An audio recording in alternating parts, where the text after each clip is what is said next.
Hello बच्चों, स्वागत है आप सबका हमारे इस नए लेक्चर में पॉलिनोमियल्स के। और बच्चों, आपको याद होगा कि लास्ट लेक्चर में हमने पॉलिनोमियल स्टार्ट किया था, जो कि एक इंट्रोडक्टरी लेक्चर था, जिसमें हमने बेसिक्स देखे थे कि डेफिनेशन क्या होती है पॉलिनोमियल्स की, किस तरीके से हम पॉलिनोमियल्स के कंसेप्ट को इंट्रोड्यूस करते हैं अलजेब्रिक एक्सप्रेशंस के अंदर, कोफिशिएंट्स क्या होते हैं, टर्म्स क्या होते हैं, ये सारी चीज़ें हमने लास्ट लेक्चर में देखी थी and it was a basic lecture. आज हम अपनी उसी चर्चा को आगे बढ़ाएंगे और थोड़ा सा कंफर्टेबल और होंगे पॉलिनोमियल्स के साथ। तो चलिए बच्चों, स्टार्ट करते हैं अपना आज का lecture without wasting any time. अब बच्चों, एक कंसेप्ट हमारे पास होता है कांस्टेंट पॉलिनोमियल्स का, ठीक है।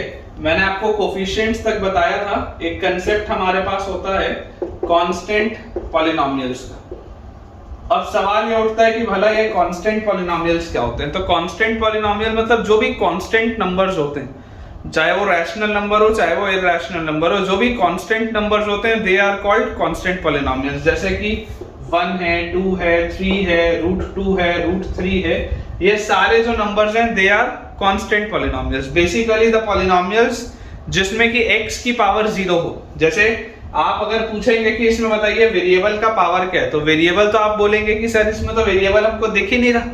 तो अगर हमको इसमें वेरिएबल दिखाई ही नहीं दे रहा तो इसमें हम इसको क्या लिख सकते हैं? This can be written as 1 into x raised to the power 0, 2 into x raised to the power 0, 3 into x raised to the power 0, under root of 2 into x raised to the power 0, under root of 3 into x raised to the power 0। इसको आप ऐसा लिख सकते हैं ना। x की power 0 तो 1 होता है, तो 1 का तो मैं मल्टीप्लिकेशन जहां चाहूं वहां पर कर सकता हूं, उससे कोई फर्क नहीं पड़ता। तो ये वाले जो पॉलिनोमियल्स होते हैं, ये वाले बच्चों जो पॉलिनोमियल्स होते हैं, these polynomials are constant polynomials, ठीक है। ये अपने को पता होना चाहिए कि कांस्टेंट पॉलिनोमियल्स मतलब ऐसे पॉलिनोमियल्स जिसमें x का पावर 0 होता है, उन पॉलिनोमियल्स को हम बोलते हैं कांस्टेंट पॉलिनोमियल्स, ठीक है।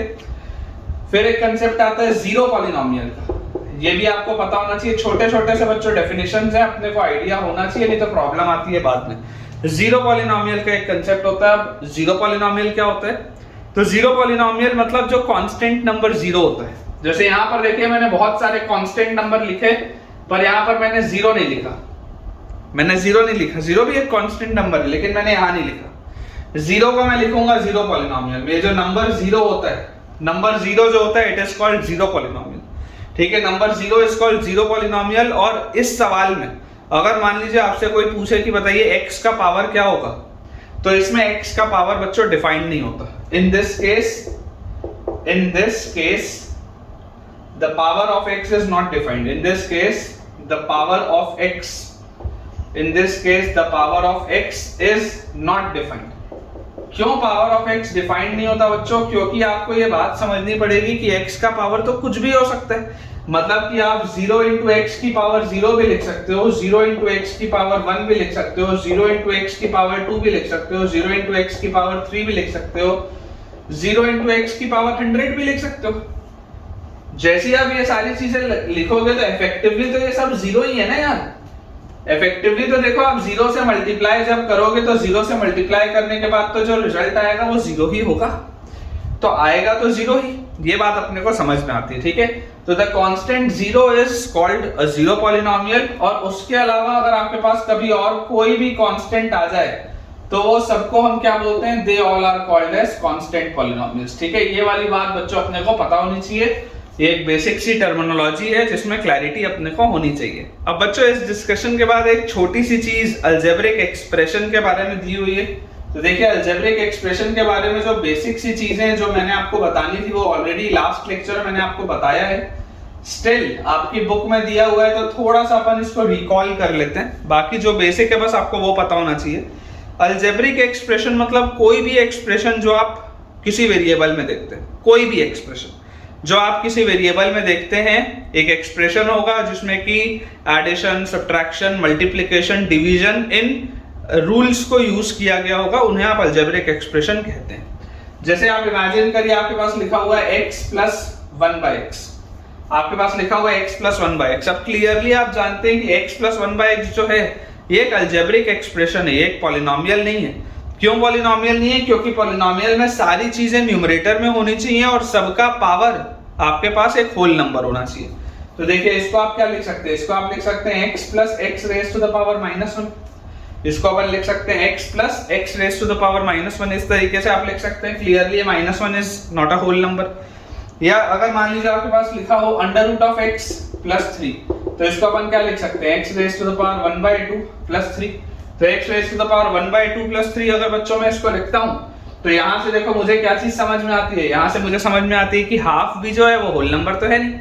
तो अगर ये हाफ होल नंबर नहीं है, इसका मतलब ये भी एक अलजेब्रिक एक्सप्रेशन है, but is this a polynomial? तो it is not a polynomial. ठीक है, ये चीज अपने को बच्चों पता होनी चाहिए।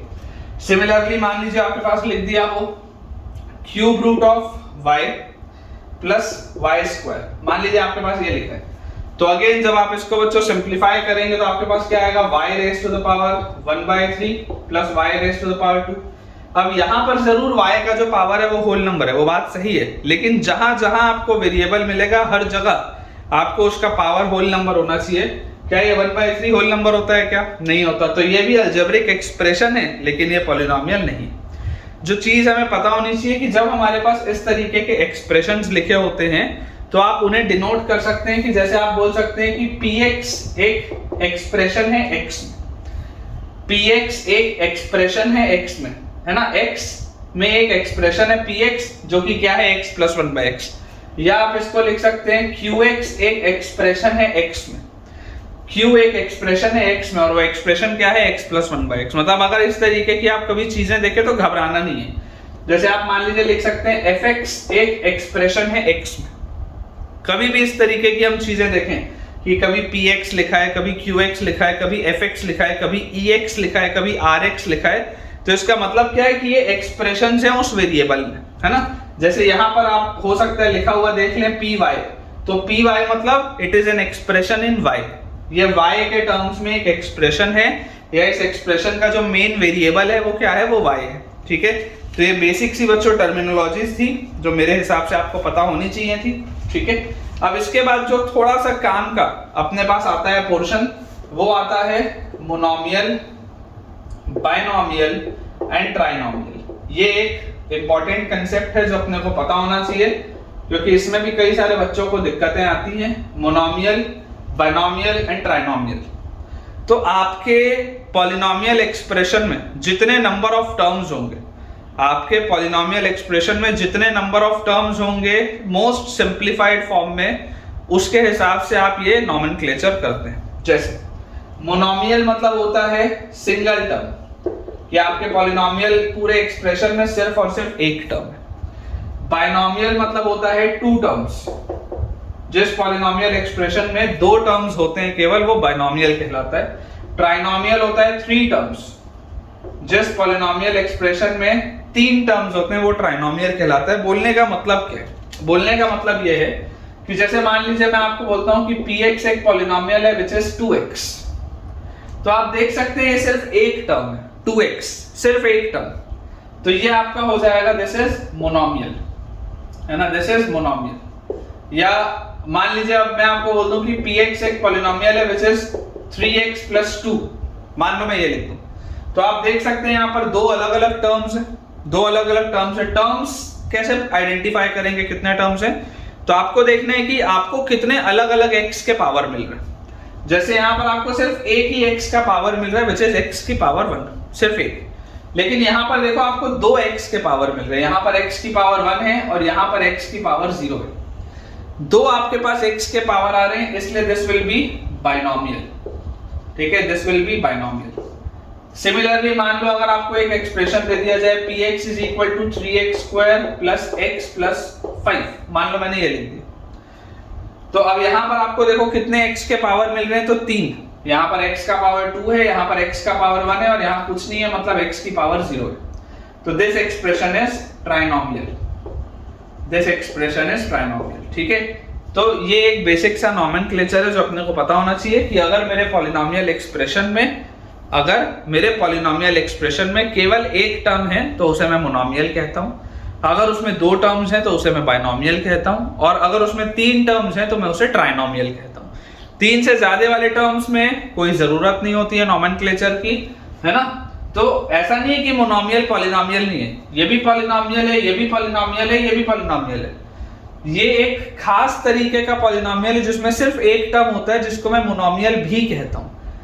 वैसे ये एक खास तरीके का पॉलिनोमियल है जिसमें दो टर्म्स हैं जिसको मैं बाइनोमियल कहता हूं। वैसे ये एक खास तरीके का पॉलिनोमियल है जिसमें तीन टर्म्स हैं जिसको मैं ट्राइनोमियल कहता हूं। ठीक है, तो ये एक बेसिक सा नोमेनक्लेचर था, इसे क्लियर करते हैं, अगले पोर्शन की तरफ आगे बढ़ते हैं। अब बच्चों अगर हमें मोनोमियल, बाइनोमियल और ट्राइनोमियल का कंसेप्ट समझ आ चुका है तो अब हम देखते हैं डिग्री ऑफ अ पॉलिनोमियल।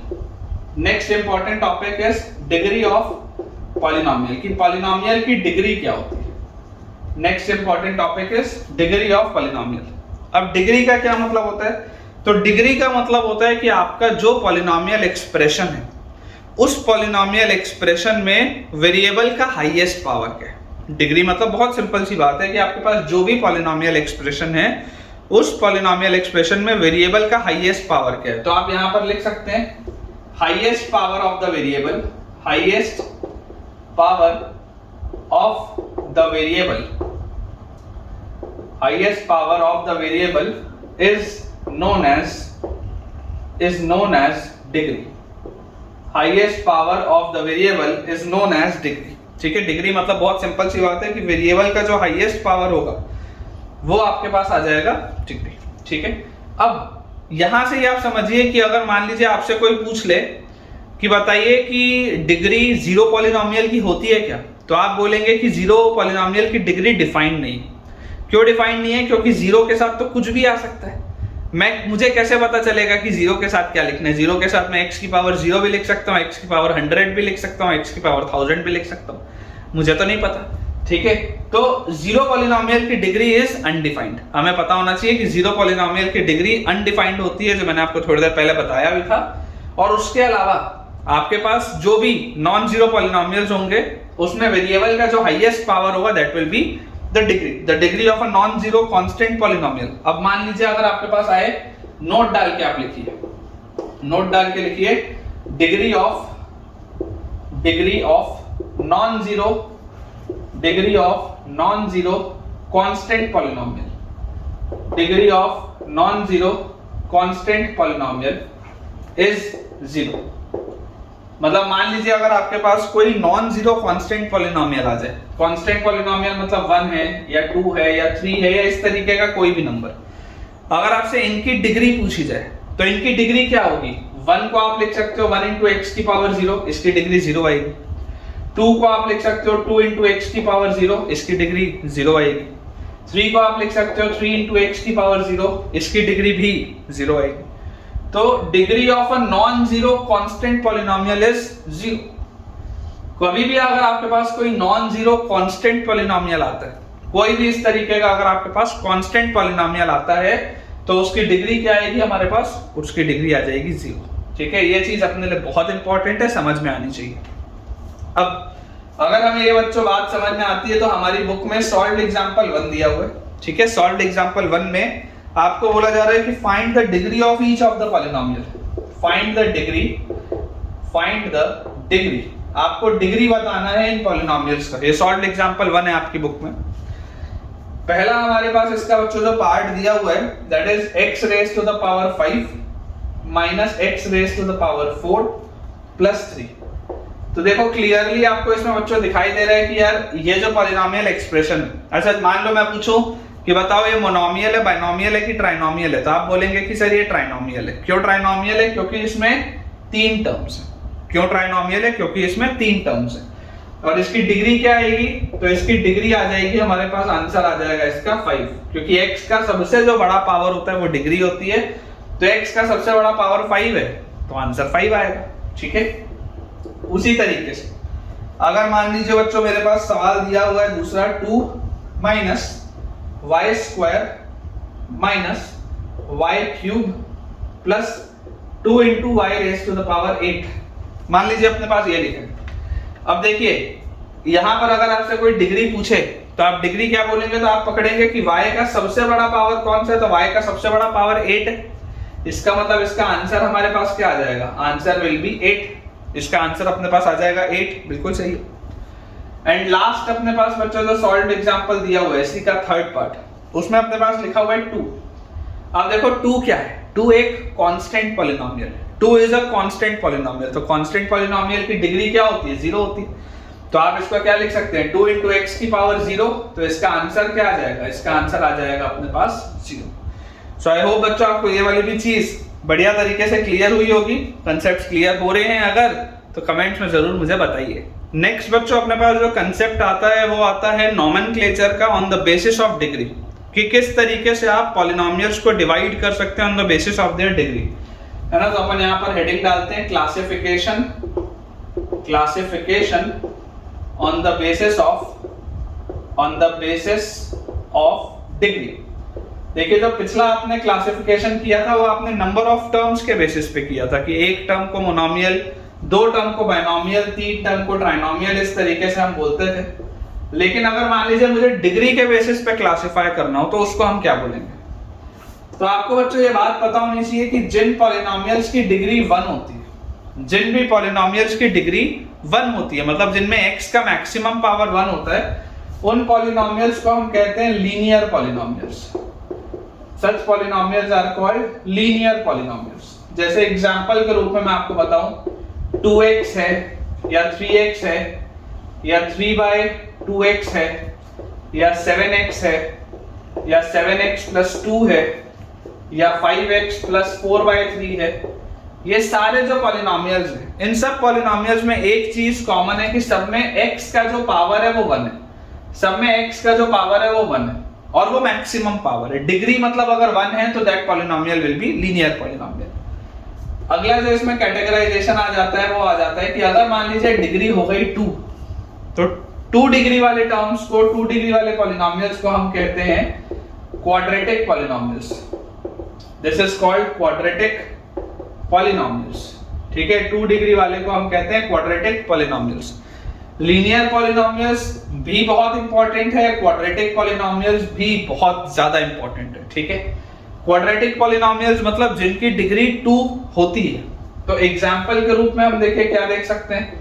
जैसे मान लीजिए आपके पास हो 2x स्क्वायर या 3x स्क्वायर प्लस 5x या 4x स्क्वायर प्लस 2 या 7x square plus 3x plus 13, कुछ भी इस तरीके के टर्म्स जिसमें x का जो मैक्सिमम पावर हो वो 2 हो। देखो ये एक मोनोमियल है, इसमें सिर्फ एक टर्म है, ये एक मोनोमियल है, लेकिन मोनोमियल होने के साथ साथ ये एक क्वाड्रेटिक भी है।